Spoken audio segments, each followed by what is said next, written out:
is the idea, and it's a very strong human idea that also goes with it, is the belief in what is good. This is the strange phenomena about the controller. The controller has the idea that I know what's good for you.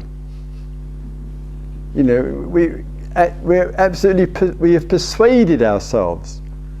And if only you would see what I'm saying, you would realize how clear I am. And this is the controller. So the controller carries a view or a version that he or she is right, and this is really important. This is clear.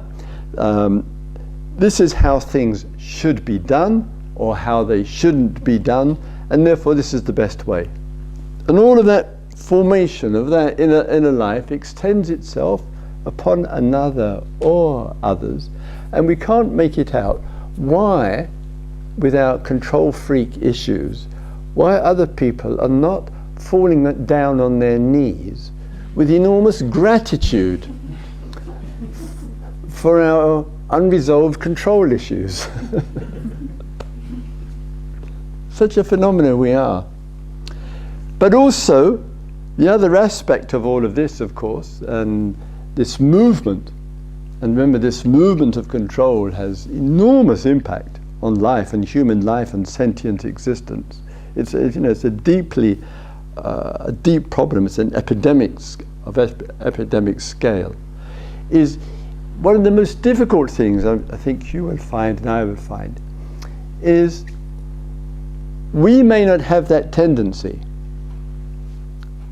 People may say of us, oh, that we're not control freaks, we're not into control issues.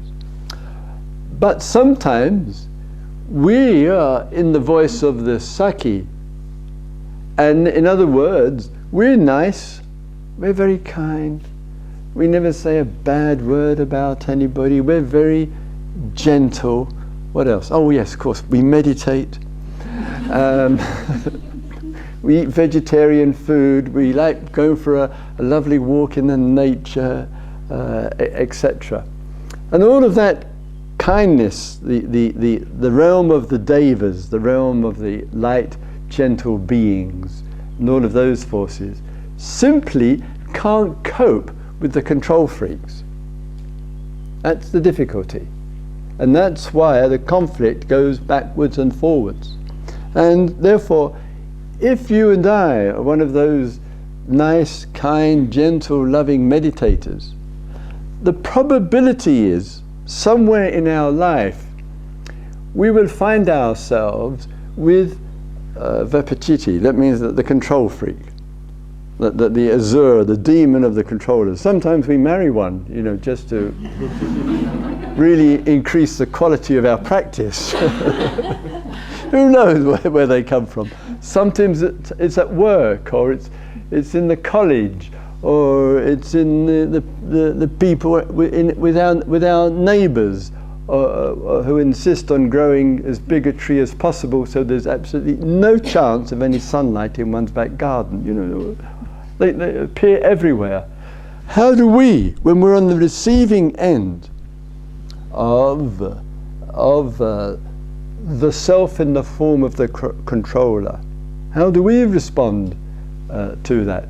And sometimes, of course, what we find in all of that is that it seems our kindness and our gentleness easily is just walked upon. It's stamped upon. And very easily the effect of that is we become withdrawn, we feel oppressed, we feel sorry for ourselves, and we feel helpless. When there is a lot of pressure from outside and it's being forced upon us, the self which is under pressure will not be able to deal with it through niceness, and will not be able to deal with it through trying just to be kind. And the outcome of that kind of pressure, constantly being told we're wrong, we're not doing it properly, we're not good enough, we have to change, all those voices that can impact. The consequences of that is we start to feel sorry for ourselves. Therefore the self then, as the effect of the controller, identifies itself as a victim. As a victim. So the controller suffers through all that she or he loses through their habits and patterns of behavior. And the one who's on the receiving end suffers through feeling oppressed and feeling helpless. And it's an enormous task for all of us to really watch and really work with these two forces. And we can all put it down to childhood and the family constellation and the parental issues, etc., etc. And that may help to get an insight into the process.